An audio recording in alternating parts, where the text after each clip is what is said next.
should we talk about Ukraine? Since This is the immediate danger. Since it is the immediate danger. I mean, it could escalate into nuclear war. I think it's unlikely, but it could. But it certainly needs to be stopped, if for nothing else, for the sake of the people of Ukraine, who are suffering Hugely. And, well, they're suffering. But let's talk about it, because obviously Putin's Russia is the immediate cause of the war. They invaded Ukraine, which was an illegal act under international law, and should be condemned. However, this happened in a certain context. I think there's fault on both sides, plainly. Sorry? I think there's fault on both sides. Yeah. Well, yeah, but there's more than faults on both sides. In my I think view. if the West could have walked away from that conflict. I think Putin's view at the time that he invaded Ukraine was his back was against the wall. Whether he felt that was true or not, the Russian way of looking at this, and they repeatedly stated this to the West, was that they were being pushed against the wall. The West could have dealt with the whole situation differently had it chosen to. I agree with you entirely about how the Russians felt, and quite rightly felt that way. I mean, people disagree with me on various facts, if you like, of the situation, but the 14, I see the 2014 incident as a American financed coup, which put a certain government into the Ukraine which was unacceptable to the Russians, added to which there have been a number of obvious things that the West could have done if it really wanted to reassure the Russians. But whether you accept that certain facts about the situation or not, there was fault on both sides. Well, I suppose there's always faults on both sides, but I would pin the moral responsibility on the West. Okay. Because the Russians had made it clear that Ukraine belonging to NATO was unacceptable to them. And I think you'll agree that is a perfectly reasonable attitude on the part of under the circumstances, on the part of the Russians. It would be like imagine the United States angle if Mexico became part of Warsaw Pact, of an anti-American pact, maybe with China, but just imagine it.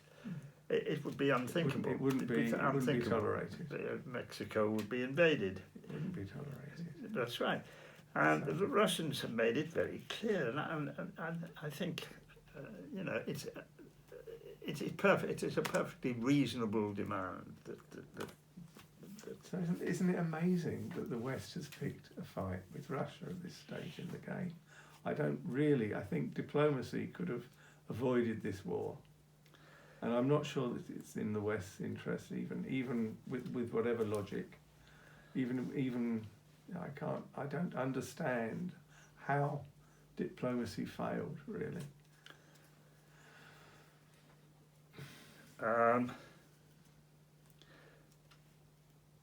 It is very difficult to understand. Yeah, it is very difficult to understand. But you mentioned the coup. I mean, the coup was one of the key factors in bringing this to a head. Why did they support the coup? I get that the coup was the way of forcing Ukraine into the American camp, and since then they. That's right. That said, they could have got away with it if they had given Russia certain reassurances, and so, to my amazement, they didn't. Now, I'm just even with the logic of an American, America's interests and what it wanted to do in the world, it doesn't make sense for it to have created this essentially a situation where a war happened. It makes sense to me that Russia felt it needed to defend itself, but it doesn't make sense that the West picked a fight with Russia of all things, when, if you like, its main peer competitor isn't Russia at all, it's China. What's it doing? It's impoverishing itself as well as Russia, but if you like, the winner is China, which is it doesn't make any logical sense that this war is going on. And they're still talking. I heard somebody on the radio yesterday talking about training Ukrainian fighter pilots to fly F-16s. And you think, well, okay, they can ramp up this war and they can ramp it up, but they better hope that they don't succeed in defeating Russia. This is a nuclear power that in the end will not be defeated. And I don't really get why I don't understand even the logic from the Western side. Well, I can't help you there, Rob, because I don't understand it. I don't understand it either, unless there is a sort of momentum that they can't stop. They're in an aggressive mode. I mean, there's no doubt about that. That for all their talk, the American the American approach is aggression, and that is really all they understand. So that's the only explanation I can offer. I think there was a lot of misgiving among European countries about how it's been handled. And you can see this, every now and then in statements by people like Macron and German leaders. They're certainly not happy about the way things have gone. However, I mean, the immediate task, if you can put it that way, for the peace movement and for people is to stop this bloody war, isn't it? And that can only be done by diplomacy. And that's where I think we have to applaud the Chinese initiative and the South African initiative, and try to bring some force of public opinion to bear on our government and governments in the West to make sure that is accepted. I think the best you can hope for is a return to a cold peace, but I can't see my concern is that I can't see, if they keep trying to ramp up the volume on the Ukraine war, and if they succeed in their desire to somehow beat Russia, then we will. I'm not entirely sure how that pans out, and in some ways Russia hasn't been economically defeated or militarily defeated as it stands. So maybe there will be a resolution, but the madness of this war is something that strikes me. The illogic of it. You can see in some ways you can see the logic behind some wars. The First World War, you can see it was a crazy logic, but it was the logic. You can see where we went to with the Second World War, and you can even I'm not anti-war per se. Fascism needed to be defeated, and the fact that it was defeated hopefully we're supposed to move things on. And as you say, all that's happened since the end of the Second World War is America has consolidated its position as the global hegemon. But that has changed in the past short while, and it's no longer the global hegemon. But it doesn't seem to be making smart moves. And you've got to say, well,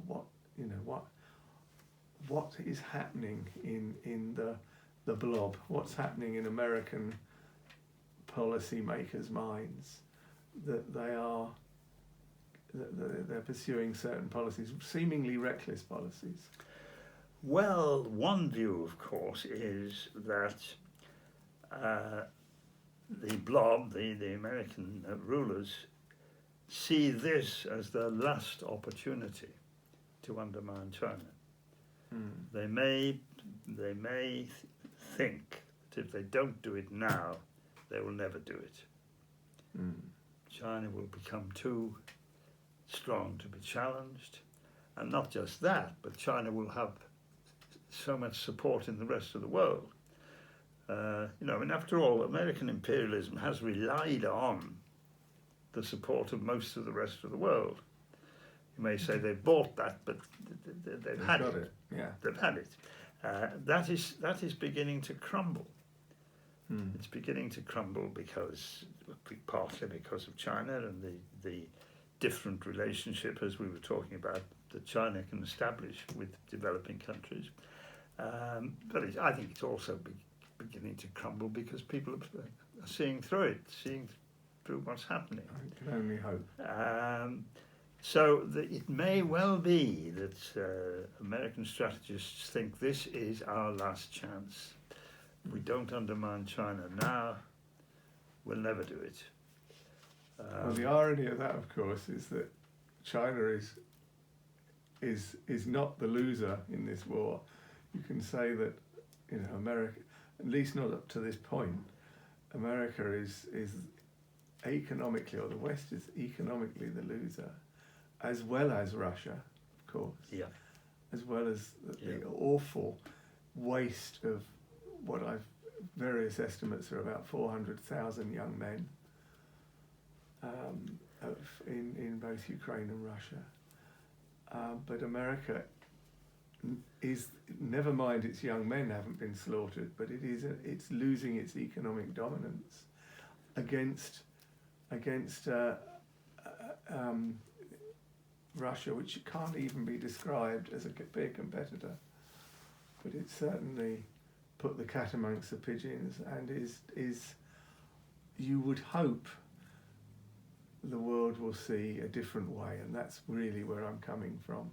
I would love to see a different, what Dad was very fond of calling a paradigm, a different way of looking at things.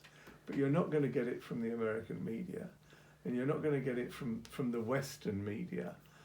It needs to be somehow, we need to keep repeating this message that there's another way.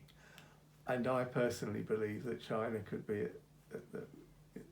the guiding light if it behaves in a responsible way, which it is so far seemingly doing.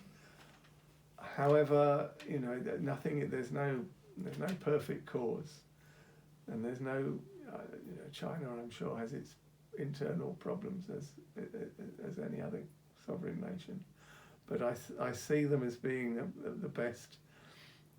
the best hope at this moment. More to the point, I think there needs to be a lot more debate somehow in our world.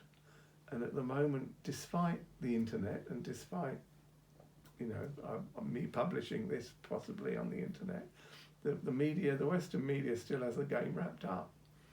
So this is an attempt to discuss an alternative way of doing things. And I'm very, can I say thank you for humouring me, David, and allowing me to talk to you No, I'm not about these things. That's not my idea at all. Well, I mean, bearing with me. I'm learning from you what some of the challenges are that we have to face. With regard to a different way of doing things, well, and the possible contribution of China to this change, there will have to be some demonstration that this is possible. Could it be that the Chinese initiative, supported by a lot of other, particularly what we used to call third world countries, rising nations. Yeah, I mean, we're talking about South Africa and Brazil and hopefully even India. If they were to support a Chinese initiative, which would bring the warring parties in Ukraine to the negotiating table, and if the negotiations could be successful, at least in ending the war, would that not be a major step towards the changes that you hope for? I think it.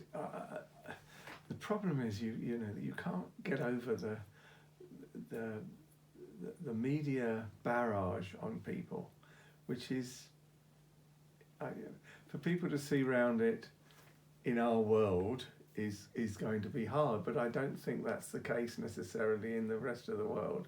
I think people are looking towards another economic system, looking towards something surrounding China as an alternative. And I think so far China hasn't really blotted its copybook. It hasn't, despite your various, people always quote me the South Sea, China South Sea islands, and how dare they build a few islands in the sea. And I'm thinking, well, so what? How dare they threaten Taiwan? Well, they haven't done, and they haven't, all these things that China are supposed to do. The human rights issue with the Uyghurs is questionable. I don't know enough about it to say whether that's a trumped up case or not. But so far, the Chinese influence on the world has been benign. And they can't keep telling us that the Chinese are these terrible oppressive tyrants until when the facts demonstrate otherwise. Absolutely, but that surely is one reason why the Americans are desperate to undermine China while they can, because they can see what you're seeing. They can see that China's looking too good. The soft power, as they call it. China's soft power will grow, maybe quite rapidly, and throughout the world. So this is a real danger. But I'm suggesting that if because the Ukraine is the immediate issue, if China plus its friends and allies could help to bring that war to an end, this would be a bit. I mean, the press could distort it in all sorts of ways, but it would help. It would help surely to reduce this dominance of the media that worries you. Somehow, yes, it's a nut to crack. It's a nut to crack. Oh, it's a nut to crack, all right. It's not. It's a nut to crack, yeah. It's not immediately apparent how you change hearts and minds. So maybe events will convince people, and we can only hope. Yeah. I mean, I think there is one example. It's nothing to do with peace and war, but an example of how the media are not all powerful,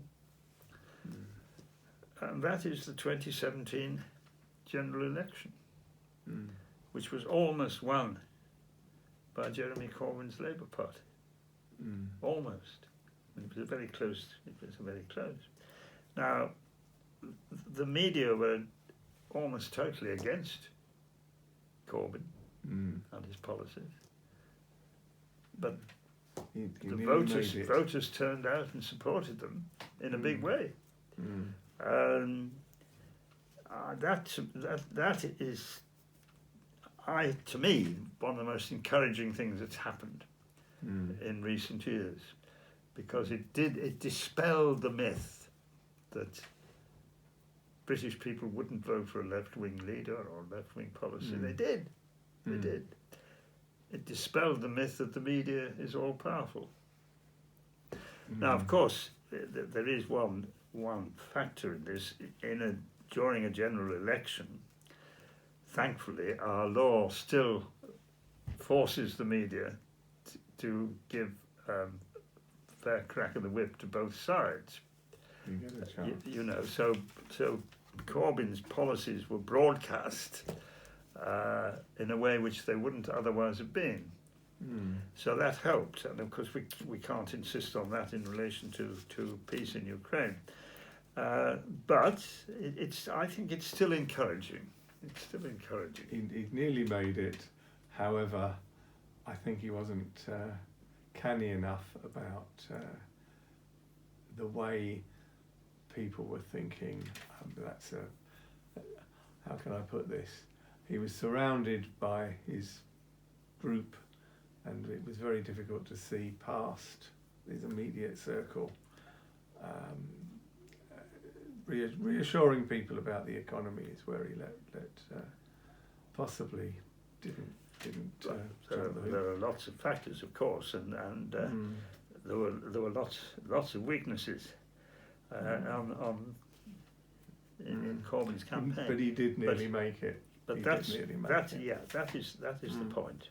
And it could have been, a lot of things could have happened under Corbyn, which might well, absolutely, we wouldn't be supporting a Ukrainian war for a start. However, I'd like to see, I can remember thinking that Tony Blair had managed to square the circle, and he was somehow going to produce a socialist government that the capitalists could live with. And we were all thinking this would somehow this would happen, and of course it didn't. In the end, there is an unreconcilable difference between a truly a socialist approach and the powers that be as it stands. I'd like to think there is a way to get there without.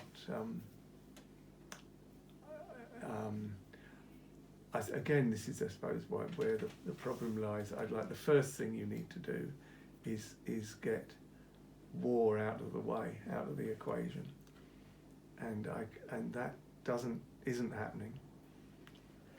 But the other side of this is to have a government which has some. The chance of having a government which is going to put people's interests at heart it's not going to happen in the West. It's got a chance of happening with China. I don't know where we are with Russia, frankly. It's just, but I'm hoping that the rising economies will see a different way of doing things. Whether they do or not is another matter. Well, we're certainly not going to put war out of the way and then get on with socialism. It's all going to be part of the mix. That would be great, but it ain't going to be like that. I mean, war has been built into the system for so long. I believe we will get rid of it, but let's put it this way: the two things have got to go together: the struggle for peace and the struggle for socialism. And we've got to win them both. We can't first of all make sure we've got peace and then go on to so. It'd be very nice if we could, but there's no way that's going to happen. But if we could get a negotiated peace in Ukraine, it would be a big step. It would be a big step.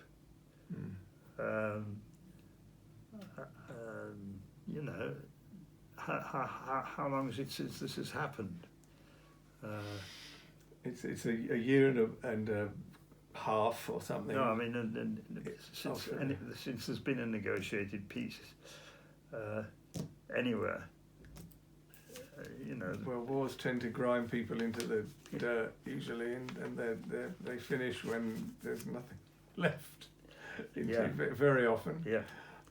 But so this could be a significant step. Just put it that way. If the efforts of the neutrals could result in a negotiated peace there, that could be a big step towards the changes you want to happen. I'd like to think that we can walk away from war because of its illogic, and I felt about this that you could deal with the madness of war within the context of still having a essentially capitalist part of the world, even if it's, you know, and that we could look at different models, and we could respect each other's states. I think sovereign nations, by the way, are the highest for, you know, there isn't anything past a sovereign nation. The thing to do is not to try and create international organisations, as you say, have tended to be dominated by America. I would like to, if you could respect sovereign nations, if there could be a way of allowing China to rise peacefully, of respecting people's desires to live in their country in the way they want to, we could have a West and an East, and we could have different models without necessarily warring with each other, with respecting each other's approaches to it, and we could attempt to be the shining city on the hill, if you like. You would be competing for, in an economic sense. I don't think for a minute this is going to happen, but I'm saying that the war aspect of this is unnecessary and destructive. And if we're talking about different, if you like, arguments about how we should run society, then by all means have different models for running society. Have a capitalist society condoned by its population. But in the end, people are nationalists more than they are anything else. And I was, you know, the reason that America hasn't succeeded in imposing its neoliberal model on the world is that people are, first of all, support their tribe, their nation, before they support market economy or capitalism or whatever. And that the neoliberal model has got stuck on people's loyalties in other ways. I'd like to see respect for other nations, and for us to develop as humanity, respecting each other's sovereign nations, and that hasn't happened with America. It's been a question of the British. It was divide and conquer. The Americans, it's destroy and conquer, and that's where we are. I would love to see a different approach, and which would tolerate all forms of society. Well, of course, you're talking about what the Soviet Union proposed as peaceful coexistence. Some, I don't know, 70 years ago, and they was, I think, you know, after the Second World War, I think they were perfectly serious about it, and I think China takes the same attitude today. They don't use the phrase peaceful coexistence, but I forget what phrase they do use, but you know, I think they're talking about the same thing as you are. I hope. But it's not going to happen by the spread of goodwill. It's only going to happen by struggle, you know, by struggle, mobilizing people in the capitalist countries to force their governments to do something different. Now that's a big ask, and that's why I was, you know, talking about the possibility of a negotiated peace in Ukraine, because I think if that happened, it could be a great inspiration, a stimulus to popular movements for the sort of changes you're talking about. But we've got to, there'll have to be mass movements of some sort. So it has to come from the grassroots. It has That's to come right. from people. And that ain't easy, but it can happen. I would have voted for Corbyn simply because he said he was never going to use a nuclear weapon. That was enough for me. Never mind the rest. Well, I'm so sure, in a sense, a politician, no matter what their stripe, if he's against war, it gets my vote. But it's not. That's not the game. That isn't the way it works. But I think hope. My hope is that China will be so powerful that they can't be beaten. And then you say, well, okay, then they'll just. This is the fear of the West, that China will be so powerful that it can't be beaten. So what will it do with that power? Hopefully, it will use it wisely, and that the Chinese model will be whatever that is, will be adopted, and they've got a chance of using their wealth and their power for the greater good. They've got the chance, whereas the West hasn't. True, absolutely true. I totally agree. I'm not sure about the Chinese model. I mean, it may be that some of the things in China can be copied by other countries, but not necessarily. I mean, socialism has got to come in some form or other, but the forms may differ quite considerably according to countries' traditions and so on. I mean, that's why the Chinese keep on about socialism with Chinese characteristics. Now, you may say that that's a bit of nationalism, and possibly that there is that element in it, but they're quite right that every country has got strong traditions that have to be respected, and socialism has to be shaped in the light of those traditions. So I wouldn't talk too much about people adopting the Chinese model, but well, they adopt their own model. But at least, if it doesn't allow for war, then we've all got a chance. But I agree that there isn't. You can't disassociate war from the struggle for justice, if you like, peace and justice. But the mystery of how you get there, and the hope that you can get there, is what drives all this. And I hope that I can, come to some conclusions and pass those conclusions on somehow. And that was the reason for doing this video. I'm concerned that we've had a long chat here, David, and I think we might wrap it up there. Good heavens, we have. So this might be a point to finish, hopeful of a peaceful world. And thank you again for agreeing to have the chat with me. Well, really. Thank you for inviting me, and I've greatly enjoyed the chat, and I hope we've both learned something from it. Even more important, I hope other people might learn something from it. We can make a start, yes.